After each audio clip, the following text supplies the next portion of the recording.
नमस्कार, पत्रिका टीवी में आपका स्वागत है। मैं हूं निरंजन और आप देख रहे हैं हेलो डॉक्टर का सवाल जवाब स्पेशल। आज हम यूनानी चिकित्सा में समस्याओं के सवाल जो हैं उनसे जुड़े हुए उनका जवाब जानेंगे और हमारे आज के जो विशेषज्ञ हैं उनसे आपको मिलवा देते हैं। डॉक्टर मोहम्मद आसिफ खान यूनानी चिकित्सा विशेषज्ञ हैं। वर्तमान में आप राजस्थान यूनानी medical college and hospital Jaipur में एसोसिएट प्रोफेसर हैं। आपको करीब 13 वर्षों का अनुभव है। 2019 में यूनानी मेडिकल एसोसिएशन हैदराबाद की ओर से आपको रेजिमिनल थेरेपी में विशेष सहयोग के लिए चीफ यूनानी फिजिशियन अवार्ड से सम्मानित किया जा चुका है। डॉक्टर साहब, इस शो में आपका स्वागत है। अच्छा, ये जो आपको अवार्ड मिला है उसके बारे में थोड़ा सा हम जानेंगे कि ये रेजिमिनल थेरेपी ये क्या होती है। वैसे तो सर ये रेजिमिनल थेरेपी यूनानी में इलाज करने के जो है 3 तरीके होते हैं। उसमें सबसे पहला तरीका है रेजिमिनल थेरेपी, यानी कि इलाज बिल तदबीर। इसके 2 पार्ट हैं। एक तो इलाज बिल ग़िज़ा यानी कि डाइट थेरेपी, और दूसरा है तदबीर। तदबीर के माने होते हैं कि जैसे जिसमें एक्सरसाइज है, जोंक लगाना, लीश लगाना, कपिंग आपने सुना होगा, आजकल बहुत मशहूर है। कपिंग है, इसके अंदर हिजामा है, और जो थेरेपी है जिसमें बिना दवाई के इलाज किया जाता है, वो सब चीज़ें इसके अंदर। जैसे पंचकर्म होता है आयुर्वेद के अंदर, सेम उसी पैटर्न पे ये जो है इलाज भी तदबीर होता है, जिसको रेजिमिनल थेरेपी इंग्लिश में कहते हैं। फिर दूसरा तरीका है इलाज बिल दवा, यानी कि दवाओं के ज़रिए से इलाज। तीसरा है सर्जरी, जिसे हम इलाज बिल यद कहते हैं यूनानी के अंदर। ये 3 तरीके हैं यूनानी में इलाज करने के। तो बहुत ही समृद्ध पद्धति है ये इलाज की और प्रभावी भी है, लोगों को इससे फ़ायदा भी हो रहा है। सवालों का सिलसिला शुरू करते हैं। हमारा पहला सवाल है, मुझे हमेशा सर्दी खांसी जुकाम रहता है, कुछ दिन ठीक रहता हूँ लेकिन फिर परेशानी शुरू हो जाती है। मुझे सलाह दें कि क्या करना चाहिए। अर्जुन आचार्य हैं और इनकी उम्र 57 वर्ष है। जी, ये असल में ये मौसमी बीमारियाँ अक्सर जब मौसम पलटता है, जैसे गर्मी से सर्दी आती है, गर्मी से बरसात आती है, या बरसात से सर्दी आती है, या सर्दी से बरसात आती है, अक्सर इन चेंजिंग जो सीज़न होते हैं इसके अंदर ये प्रॉब्लम होती है। और अक्सर उन लोगों को भी ये प्रॉब्लम होती है जिनको जैसे धूल है या डस्टिंग जिसको बोलते हैं डस्टिंग है, या पेंट की खुशबू है, या फूलों की खुशबू है जिनमें पॉलन होता है। तो इस तरह से ये चीज़ें होती हैं। तो इनको स्मेल करने से भी कई लोगों को नज़ला खांसी ज़ुकाम इनिशियल लेवल पे मतलब फ़ौरन शुरू हो जाता है। तो ये एक एलर्जिक कंडीशन है। तो यूनानी में बहुत ही अच्छा मैनेजमेंट है। अलबत्ता दूसरी पैथियों में तो शायद इसको सिर्फ मैनेजमेंट है, लेकिन यूनानी में इसका ट्रीटमेंट है, और ट्रीटमेंट भी बिल्कुल परमानेंट ट्रीटमेंट है। अगर इसको हम मतलब लगातार जो है इसको इस्तेमाल करते हैं। जैसे यूनानी के अंदर इसमें ख़ास तौर पे इम्यूनिटी को बढ़ाने पर जोर दिया जाता है, क्योंकि जिसकी इम्यूनिटी जो है वीक होती है, अक्सर वो लोग इस मर्ज़ में मुब्तला होते हैं। तो हम लोग जो है खमीरा मरवरीद है और खमीरा बनफ्शा है और शरबत बनफ्शा है, ये दवाइयाँ इस्तेमाल करते हैं। और ये बहुत आसानी से भी पंसारी के यहाँ मिल जाती है, जिसको इस्तेमाल करके आप इन बीमारी से काफ़ी हद तक बच सकते हैं। लेकिन इन बीमारियों से बचने के लिए आपको सीज़न को चेंज होने से पहले ही तैयारी करनी होती है, ताकि जब वो सीज़न आए तो आप उससे इफ़ेक्ट ना हो। ठीक है, ऐसा ही हमारे यूनानी के अंदर एक हब्बे शिफा आती है, उसको मैं बड़ा ही एक अजीब नाम, जादुई नाम देता हूँ। तो ये अक्सर जितनी भी एलर्जिक कंडीशन है उसके अंदर आप SOS के तौर पे इस्तेमाल कर सकते हैं। बिल्कुल, और इन्हें लेने का तरीका और अवधि ये तो आपको यूनानी चिकित्सा विशेषज्ञ हैं उनसे ही पूछना चाहिए।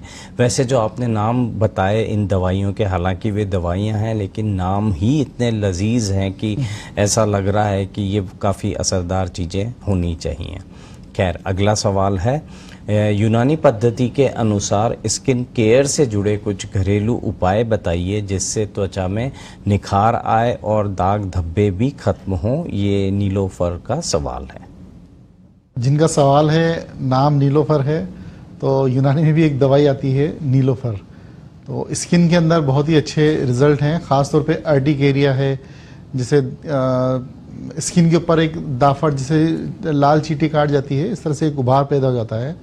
तो उसको उस तरह के कई उभार जो है बॉडी के अंदर पैदा हो जाते हैं, किसी भी चीज़ को इस्तेमाल करने से, तो उसको अर्टिकेरिया कहते हैं। तो ये भी एक स्किन डिजीज़ है। इसमें नीलोफर का शरबत बहुत ही अच्छा काम करता है। और इसके अलावा जैसे अगर दाग धब्बे जो हैं चेहरों पर, अक्सर नौजवान में बहुत ही ये इनिशियल लेवल पे है, तो इसमें जो मेरा अपना तरीका है जो मैं लोगों को बताता हूँ, मेरे उस्ताद का बताया हुआ नुस्खा है। तो इसमें काफूर, जो खाने वाला काफूर है वो, और नारियल का तेल, दोनों को मिक्स करके और थोड़ा देर रख दें तो वो एक हो जाएगा, बिल्कुल तेल जैसा हो जाएगा। उसको चेहरे पे लगा लें। काफ़ी हद तक उससे जो ब्लैक स्पॉट हैं या जो आंखों के नीचे काले घेरे हैं या इस तरह से कील मुहासों की जो दाग छूट जाते हैं चेहरे पर, वो इस छोटे से नुस्खे से काफ़ी हद तक दूर किए जा सकते हैं। दूर नहीं तो कम से कम हल्के किए जा सकते हैं। तो ये एक छोटा सा नुस्खा है जो आप घर पे इस्तेमाल कर सकते हैं। बिल्कुल। और हेलो डॉक्टर का जो नंबर है, व्हाट्सएप नंबर है, वो हम लगातार स्क्रीन पे दिखा भी रहे हैं। आप अपना सवाल यहाँ भेज सकते हैं और हमारे जो एक्सपर्ट हैं उनके बारे में जानकारी भी आपको यहाँ मिल जाएगी। अगला सवाल है, मुझे पाइल्स की समस्या है, इसे ठीक करने के लिए क्या करना चाहिए और क्या सावधानियाँ बरतनी होंगी? शमशाद अली हैं इंदौर से। पाइल्स इन दिनों काफ़ी देखने में आ रहा है, क्योंकि ये एक लाइफ स्टाइल डिजीज़ है। लाइफ स्टाइल डिजीज़ के मतलब ये होता है कि जो एक नॉर्मल लाइफ जो इंसान को जीनी चाहिए, उससे हटकर आजकल जो लोग है फास्ट फूड है या नॉनवेज का बहुत ज़्यादा कसरत से इस्तेमाल करते हैं, और ऐसी चीज़ें जिनसे कब्ज़ होता है, कॉन्स्टिपेशन पैदा होता है, जैसे कि मैदा है, व्हीट फ्लोर है, बहुत ज़्यादा कसरत से इस्तेमाल होते हैं। जैसे मोमो है, चाउमीन है, या जो खमीरी रोटी है, ये इस्तेमाल करने से ये कॉन्स्टिपेशन पैदा होता है और उसकी वजह से ये पाइल्स की प्रॉब्लम पैदा होती है।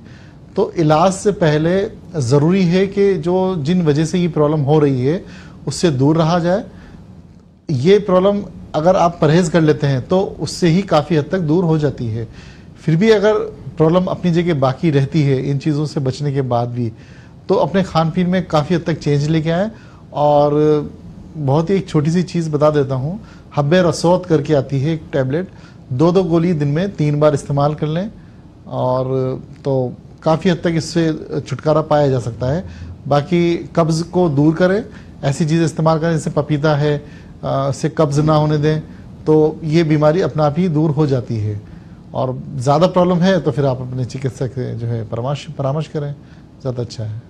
आपने ये भी बताया था कि यूनानी में सर्जरी की भी सुविधा है, वो विभाग भी होता है, तो क्या ये पाइल्स जैसी जो समस्या है, क्या इसमें सर्जरी की स्थिति आती है? तो क्या यूनानी में कोई है इसका मतलब कोई विकल्प है? हाँ, इसका असल में यूनानी, मैं ईमानदारी से कहूँगा तो इसमें मुझे सर्जरी में आयुर्वेद का जो कॉन्सेप्ट है शार सूत्र का, वो ज़्यादा अच्छा लगता है कि वो बिना किसी बहुत बड़े कोई सर्जिकल प्रोसेस के बहुत ही आसानी से जो है इसको रिमूव किया जा सकता है। तो मेरी ओपिनियन ये है कि आयुर्वेद में इसको अगर सर्जरी पे जाना है आपको, तो आयुर्वेद में शार सूत्र करवा लें, ज़्यादा अच्छा रहेगा। बिल्कुल। तो ये 2 हमारी जो पद्धतियां हैं जो कि भारत से ही निकली हैं, उनके आपसी तालमेल का भी उदाहरण है कि हमारे एक्सपर्ट ने उस बारे में जिक्र किया है। आप इस पे ध्यान दे सकते हैं। हेलो डॉक्टर में समय हो चला एक ब्रेक का। ब्रेक के बाद भी हमारे सवाल जवाब जारी रहेंगे। देखते रहिए पत्रिका टीवी।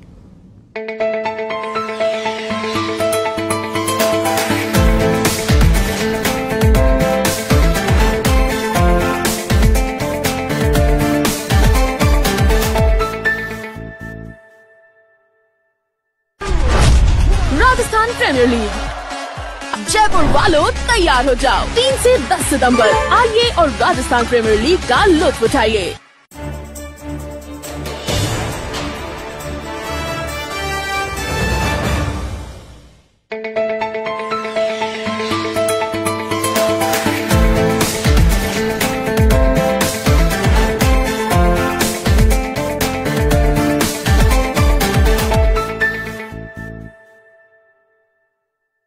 ब्रेक के बाद आपका एक बार फिर स्वागत है हेलो डॉक्टर के सवाल जवाब स्पेशल में। हम यूनानी चिकित्सा में सवाल ले रहे हैं और हमारे आज के विशेषज्ञ हैं डॉक्टर मोहम्मद आसिफ खान जी। अगला सवाल है क्या यूनानी दवाइयों के भी साइड इफ़ेक्ट्स होते हैं? यूनानी दवाइयाँ लेते समय किन बातों का ध्यान रखना चाहिए? ये सवाल श्री प्रकाश शर्मा जी का है। जी शर्मा जी, बिल्कुल साइड इफ़ेक्ट तो मैं समझता हूँ दुनिया में हर चीज़ के हैं, खाने के भी हैं। किसी भी चीज़ को अगर गलत तरीके से गलत डोज में इस्तेमाल किया जाए तो हर चीज़ के साइड इफ़ेक्ट हैं। इसलिए यूनानी के अंदर भी जब यूनानी की किताबें हैं, उनके अंदर जो सिंगल मेडिसिन की किताबें हैं, तो उसमें बाकायदा लिखा है हर दवा का एक मुज़िर असरात, यानी कि एक साइड इफ़ेक्ट लिखा हुआ है कि अगर उसको उसकी बढ़ी हुई डोज के अंदर इस्तेमाल किया जाएगा तो उसके क्या क्या साइड इफ़ेक्ट बॉडी के ऊपर आते हैं। तो साइड इफ़ेक्ट तो होते हैं, खाने के भी होते हैं। कोई भी चीज़ आप गलत तरीके से गलत टाइम पे खा लीजिए तो फ़ौरन बॉडी रिएक्ट करती है, जैसे डायरिया हो जाता है, दस्त हो जाते हैं या फीवर आ जाता है।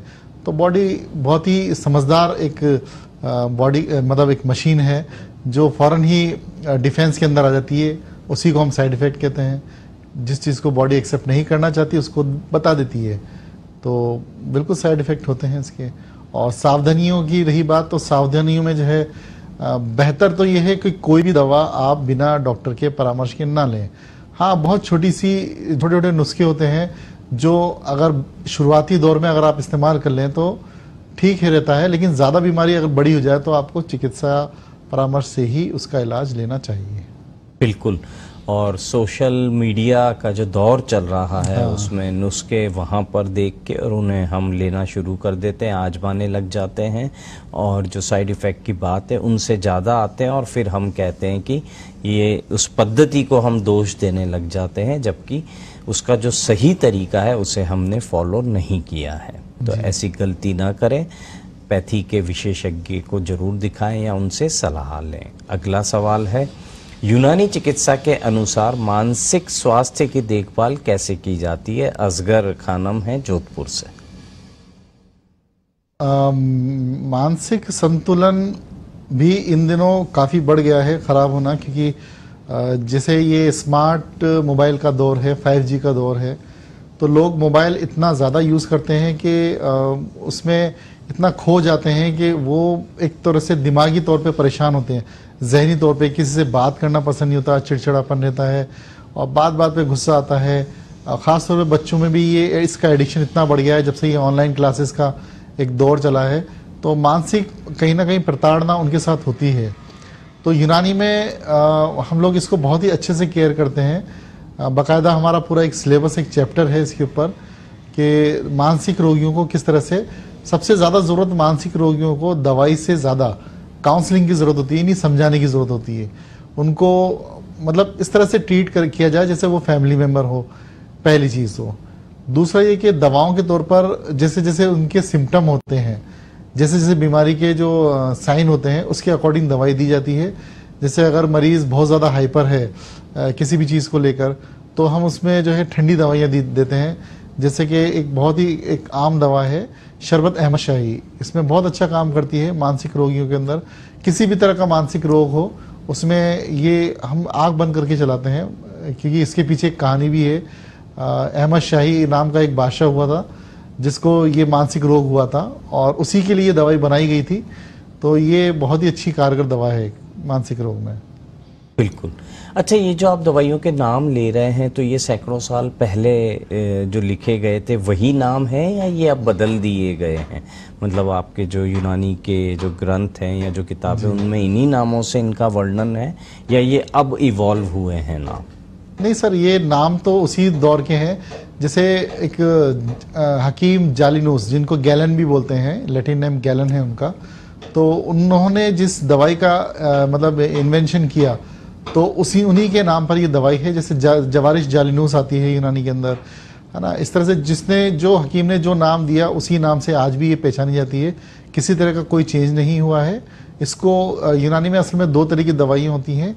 एक तो क्लासिकल, जिसे जो सालों से चली आ रही है, और एक होती है पेटेंट। जैसे मेरा अपना कोई नुस्खा है तो उसको मैंने अपने पेटेंट करा लिया। तो इस तरह से क्लासिकल और पेटेंट करके दो तरह की दवाइयाँ होती हैं।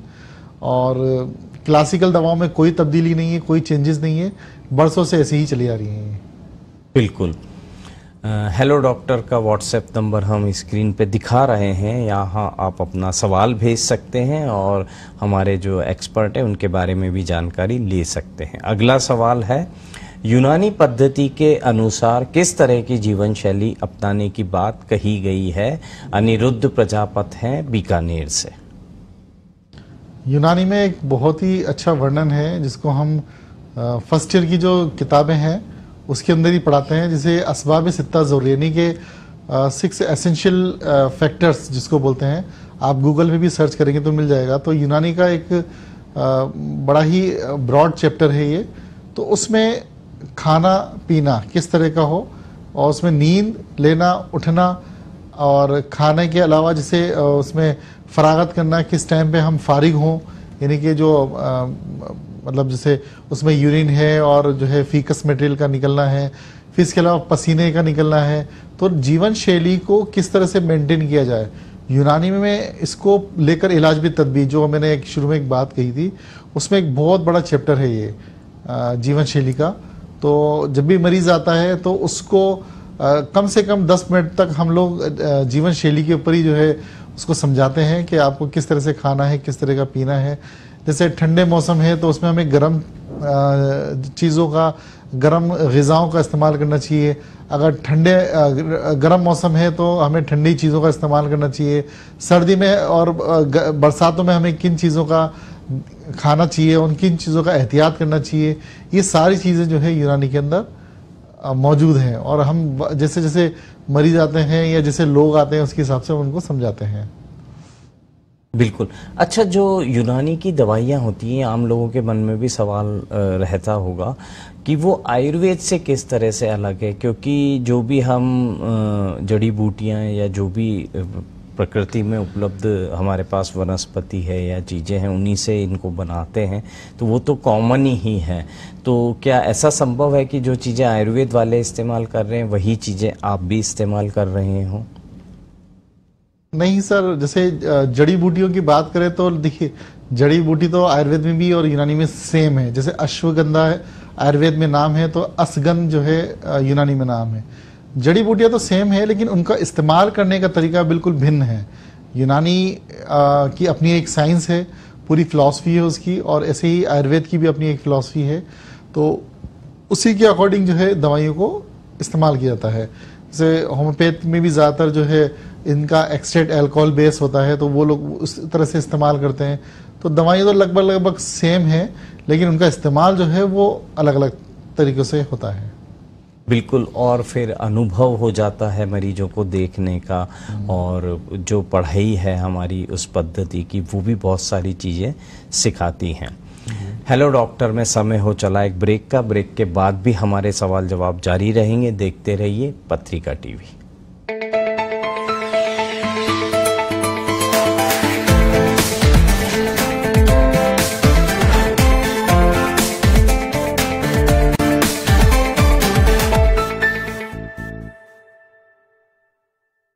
वैभव मुंजाल, आपका बहुत बहुत स्वागत है। तक कैसे आपके दिमाग में आए कि सोशल मीडिया के ऊपर भी करियर बनाया जा सकता है? जो आपको पता है अच्छी नहीं है तो उसकी क्यों बात करनी, सिर्फ अच्छी चीज़ों की बात करते हैं। एंड ये मैंने आज तक मेंटेन किया। तो कैसे शुरुआत में क्या क्या प्रॉब्लम्स आपके सामने आई थी? अगर आप क्रिएटिव है ना तो कोई भी आपके सामने परेशानी आएगी तो आप उसको फिक्स कर सकते हो। क्या आपके साथ में भी ऐसा कुछ हुआ था कि लोगों ने आपका मजाक उड़ाया था शुरुआत में? बहुत सारा कंटेंट मिल रहा है तो कभी मैं निराश नहीं हुआ, मैंने तो उसमें से कंटेंट ढूंढा। आपके पास में कौन कौन सी अपॉर्चुनिटी आई है पैसे कमाने की? जब आप फाउंडेशन पे ध्यान देंगे तो मनी का पार्ट अपने आप सॉर्ट हो जाएगा। उन लोगों को क्या मैसेज देना चाहेंगे जो आज सोशल मीडिया के ऊपर आना चाहते हैं, अपना करियर बनाना चाहते हैं? कि एक्सपर्टीज नहीं है तो ऐसी चीज़ ढूंढिए जहाँ पे आपकी क्यूरियोसिटी हो, and then people will get attracted to your content very very easy. आपके सक्सेस का सीक्रेट क्या है? क्यूरियोसिटी एंड ऑथेंटिसिटी में बोलूँगा।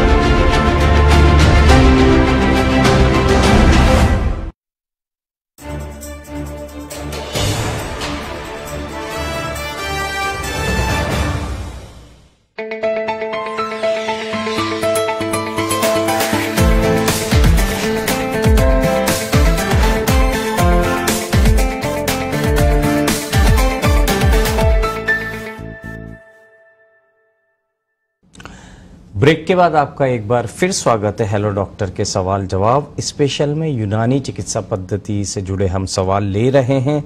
हमारे विशेषज्ञ हैं डॉक्टर मोहम्मद आसिफ खान जी।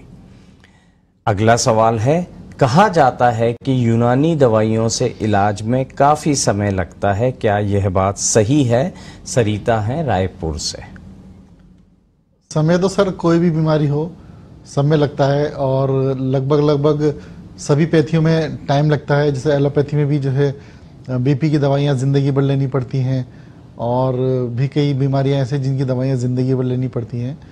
लेकिन ऐसा नहीं है कि खाली यूनानी के अंदर ही समय लगता है। हाँ, अलबत्ता जो क्रोनिक बीमारियाँ हैं जिनको एक समय हुआ है बदन के अंदर, मतलब डेवलप होने में, तो उनका इलाज हम फौरी तौर पे नहीं कर सकते। जैसे मैं अक्सर मिसाल देता हूँ कि बीमारी और किराएदार एक जैसे होते हैं, कि जितना पुराना किराएदार होता है मकान खाली करने में उतना ही दुश्वारी पैदा होती है। इसी तरह से बीमारी जितनी पुरानी होगी उतना ही वक्त लेती है जाने के अंदर। तो वक्त तो लगता है, लेकिन जिन बीमारियों का फौरी इलाज है उनका इलाज भी यूनानी के अंदर बहुत ही जल्दी हो जाता है।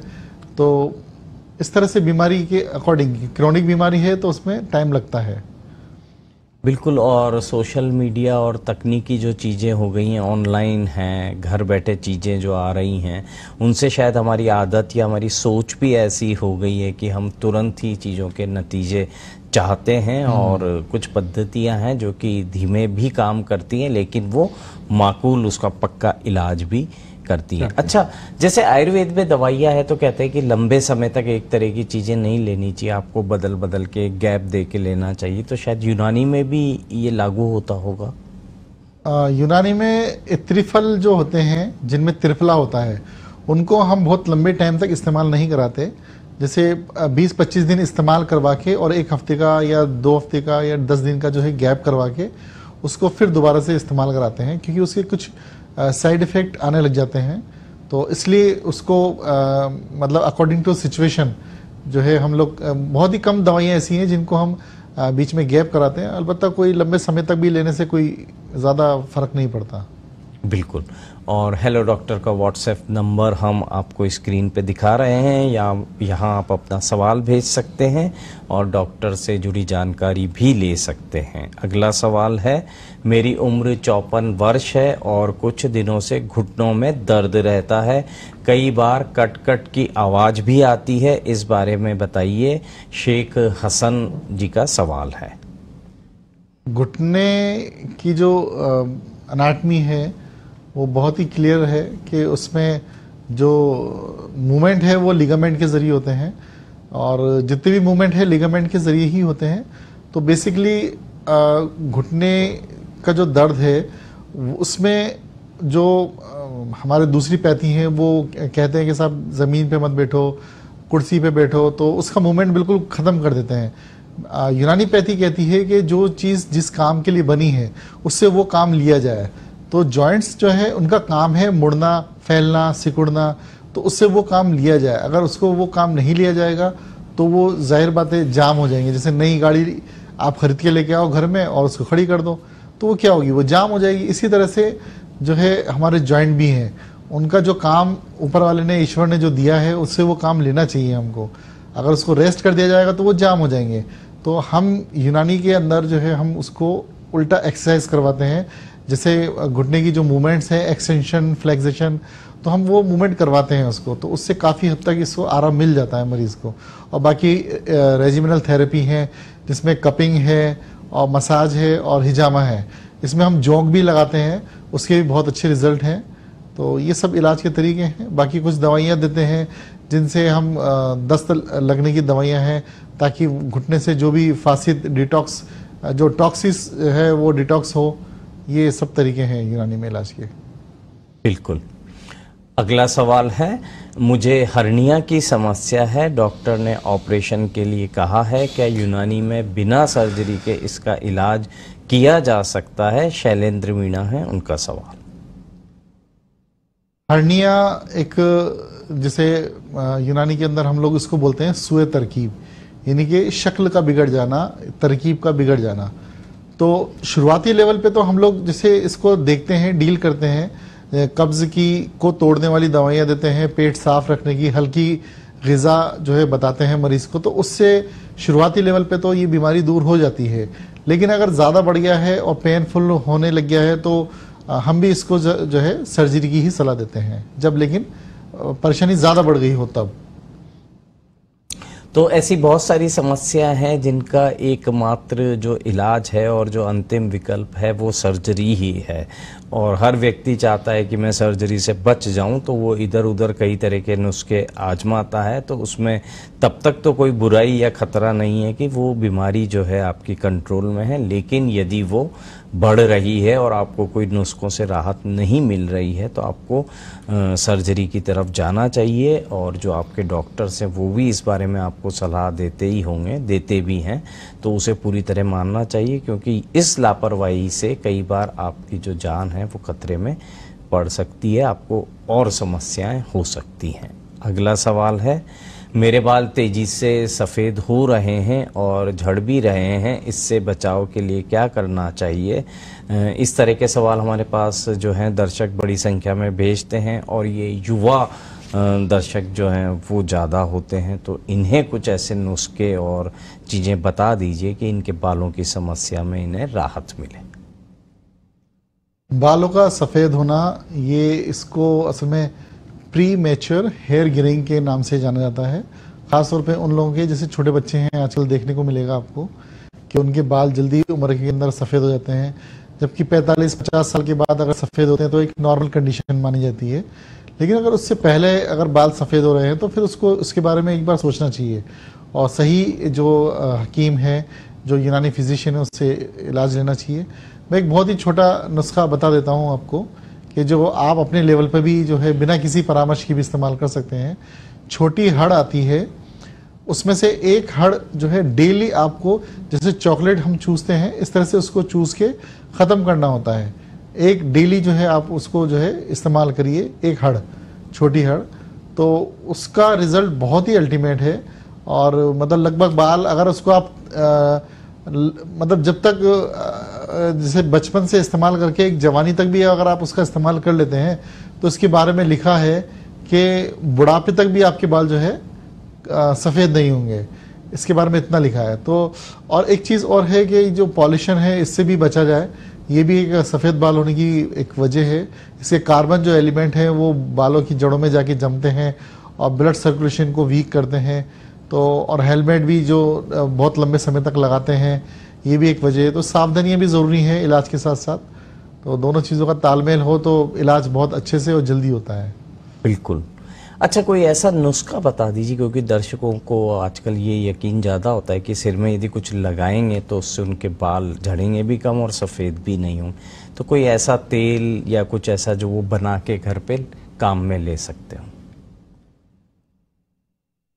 वैसे तो आजकल शैम्पू का दौर है, और मैं शैम्पू के लिए मना करता हूं कि शैम्पू का इस्तेमाल बहुत ज़्यादा, बल्कि अगर बहुत ही है तो हफ्ते में एक बार से ज़्यादा इस्तेमाल नहीं करना चाहिए, क्योंकि इसमें कई तरह के केमिकल होते हैं। कितना भी अच्छा शैम्पू हो, कोई हर्बल कह के उसको भले ही बेचता हो, लेकिन मैं इसको रिकमेंड ज़्यादा नहीं करता हूँ, तो उससे बचा जाए। और तेल के लिए एक यूनानी के अंदर रोगन ज़रारी आता है और रोगन बेज़ाए मुर्ग तो आता है। इन दो तेलों को मिक्स करके, और एक साथ में एक आंवले का तेल आता है, इन तीन तेलों को आपस में मिक्स करके और सर की जड़ों के अंदर मालिश करें, और बहुत अच्छे से मालिश करें यहाँ तक कि सर में गर्मी सी पैदा हो जाए, तब तक आप मसाज करें। बाल झड़ने दीजिए, उसकी चिंता मत करिए, वो दोबारा भी रीग्रोथ हो जाएंगे। अगर आप जो तरीका मैं बता रहा हूँ आपको मसाज करने का, उस तरीके से आप मसाज करें तो बाल झड़ना आपके लगभग बंद हो जाएंगे। बिल्कुल। तो ये त्रितेल वाला जो फॉर्मूला, इसे आजमाया जा सकता है, देखा जा सकता है कि फ़ायदा हो रहा है या नहीं हो रहा है, लेकिन कोई भी नुस्खा उस पैथी के विशेषज्ञ की सलाह के बिना ना आजमाएं। डॉक्टर मोहम्मद आसिफ खान साहब को हम धन्यवाद कहेंगे, उन्होंने हमारे दर्शकों के सवाल दिए और तमाम सावधानियों के बारे में उन्हें बताया। हेलो डॉक्टर में आज के लिए बस इतना ही। कल फिर मिलेंगे। देखते रहिए पत्रिका टीवी और रखिए अपनी सेहत का ख्याल। नमस्कार।